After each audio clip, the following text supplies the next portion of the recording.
Selamat malam Bapak dosen dan teman-teman semua. Perkenalkan saya Komang Aidesianda Niapsari dengan NIM 230 262 201 0317.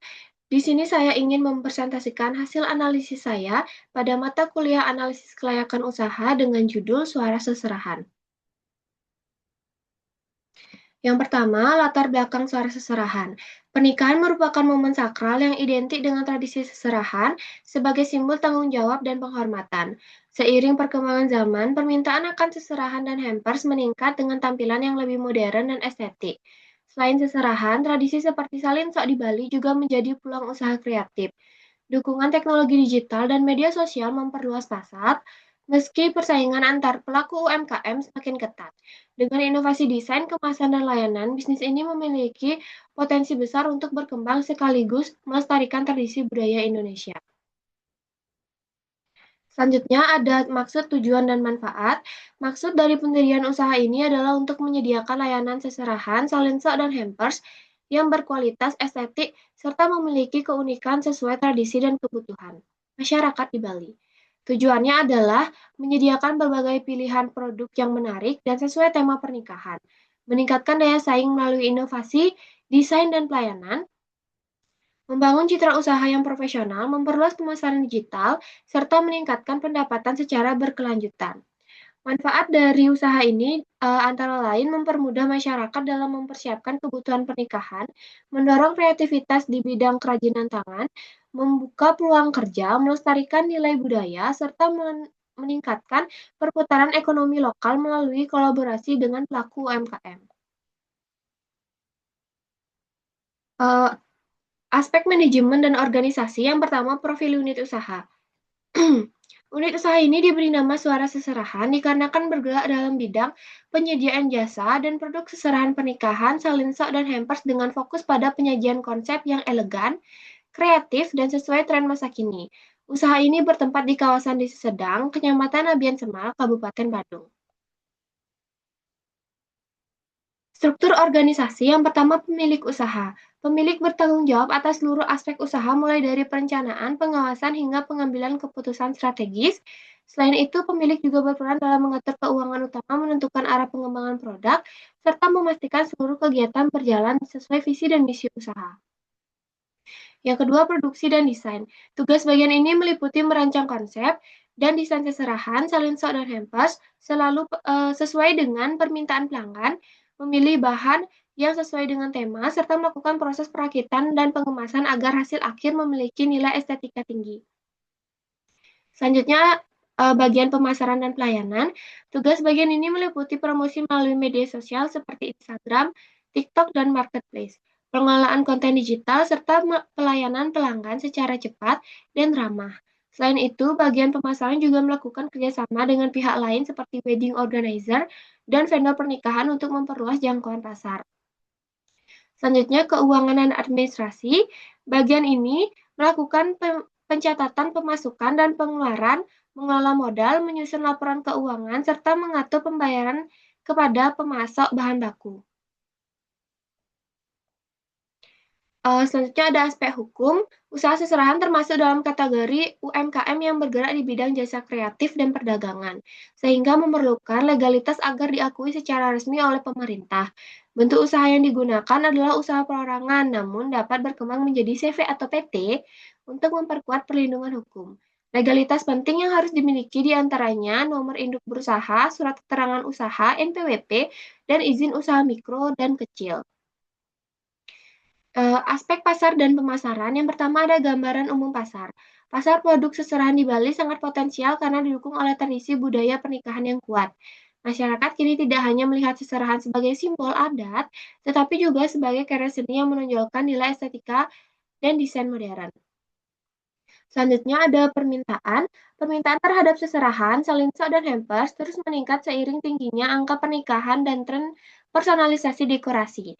Calon pengantin menginginkan konsep yang unik dan elegan, sementara segmen pasar menengah ke atas mencari produk eksklusif, dan pasangan muda lebih memilih paket praktis dan terjangkau.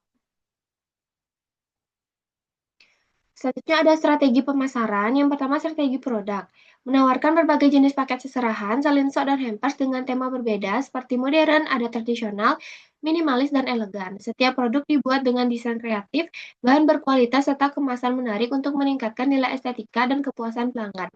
Yang kedua, strategi harga, menetapkan harga yang kompetitif dengan menyesuaikan pada segmen pasar. Usaha ini menyediakan beberapa pilihan paket, mulai dari harga terjangkau untuk kalangan menengah hingga paket eksklusif dengan harga premium. Sistem pemesanan juga bisa disesuaikan dengan budget pelanggan. Berikut pilihan paket, yaitu ada yang paket standar dan premium dengan range harga masing-masing. Selanjutnya ada strategi promosi, mengoptimalkan media sosial seperti Instagram, TikTok, Facebook, dan Marketplace sebagai sarana promosi utama. Selain itu, promosi dilakukan melalui konten kreatif seperti video proses pembuatan seserahan, testimoni pelanggan, serta foto-foto hasil karya yang menarik. Selanjutnya ada strategi distribusi, penjualan dilakukan secara langsung melalui galeri atau toko fisik, secara online, melalui media sosial dan platform e-commerce. Sistem pengantaran produk menggunakan jasa ekspedisi yang terpercaya agar produk sampai dengan aman kepada pelanggan. Selanjutnya analisis pesaing. Dalam bisnis seserahan, pesaing dapat dibagi menjadi dua, yaitu pesaing langsung dan pesaing tidak langsung. Pesaing langsung itu seserahan lain yang menjual produk dengan jenis dan layanan sama, seperti toko seserahan online dan jasa dekorasi hantaran di media sosial. Yang kedua ada pesaing tidak langsung, itu meliputi pelaku usaha dekorasi pernikahan atau toko souvenir yang juga menyediakan layanan pembuatan seserahan tambahan. Selanjutnya ada aspek lingkungan dan AMDAL. Usaha seserahan termasuk kategori usaha kecil yang memiliki dampak lingkungan relatif rendah. Aktivitas produksinya hanya menghasilkan limbah ringan seperti potongan kertas, plastik, dan sisa bahan dekorasi. Berdasarkan PP nomor 22 tahun 2021, usaha seserahan termasuk kegiatan dengan dampak lingkungan rendah sehingga tidak wajib membuat AMDAL, tetapi cukup memiliki surat pernyataan kesanggupan pengelolaan lingkungan atau SPPL. Selanjutnya ada aspek teknis dan teknologi. Yang pertama lokasi. Lokasi usaha seserahan dipilih di area yang mudah dijangkau oleh pelanggan, seperti di lingkungan perumahan, dekat pusat perbelanjaan, atau area strategis perkotaan. Lokasi ini tidak memerlukan lahan luas karena proses produksi dapat dilakukan di ruang kerja yang berukuran sedang. Selanjutnya peralatan. Peralatan yang digunakan dalam bisnis seserahan tergolong sederhana dan mudah diperoleh. Beberapa peralatannya itu seperti yang saya sudah cantumkan di sini. Selanjutnya ada teknologi. Dalam kegiatan produksi, yang digunakan bersifat manual dan semi modern. Proses perakitan dan dekorasi dilakukan secara manual oleh tenaga kerja yang kreatif agar hasilnya unik dan bernilai seni tinggi. Namun dalam aspek pemasaran dan administrasi digunakan teknologi digital seperti media sosial serta marketplace untuk promosi. Selanjutnya aspek sumber daya manusia. Sumber daya manusia merupakan faktor penting dalam menjalankan bisnis seserahan karena keberhasilan usaha ini sangat bergantung pada kreativitas, ketelitian, dan pelayanan kepada pelanggan. Yang pertama itu ada administrasi dan keuangan, itu mengelola pencatatan keuangan, pembelian bahan baku, serta administrasi pemesanan. Yang kedua, produksi atau desain itu bertanggung jawab atas pembuatan dan penataan paket seserahan agar menarik dan sesuai permintaan pelanggan. Yang ketiga, pemasaran dan customer service itu mengurus promosi, komunikasi dengan pelanggan, dan pemasaran melalui media sosial serta marketplace. Selanjutnya itu ada aspek keuangan. Yang pertama modal awal. Modal awal dibutuhkan untuk memulai kegiatan usaha, mencakup pengadaan peralatan, bahan baku, promosi, dan biaya operasional awal. Itu didapatkan sejumlah 15.688.000 untuk modal awal. Selanjutnya ada aspek keuangan, yaitu aliran kas bersih atau net cash flow. Itu dengan modal awal sebesar 15.688.000, usaha seserahan ini menghasilkan pendapatan tahunan sebesar 126 juta, biaya tunai 56.400, aliran kas bersih tahun pertama itu 63 juta, 63.062.933 rupiah. Usaha ini dinilai menguntungkan dan berpotensi berkembang karena laba bersih setelah pajak mencapai hampir 4 kali modal awal. Analisis kelayakan investasi yang pertama ada payback period, itu digunakan untuk menghitung waktu yang diperlukan agar investasi awal dapat kembali dari aliran kas bersih tahunan. Diperoleh hasil payback period itu 0,25 tahun, artinya 3 bulan, artinya 3 bulan. Berarti modal kembali dalam waktu kurang dari 1 tahun.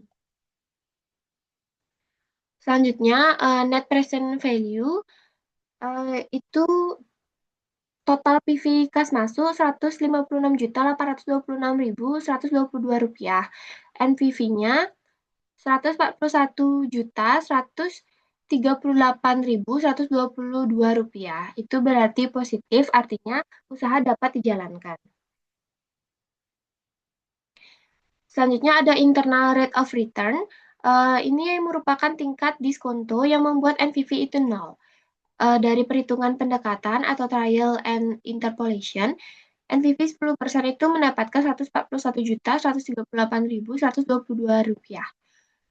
Jika NPV-nya 100%, maka itu akan mendapatkan 11 juta.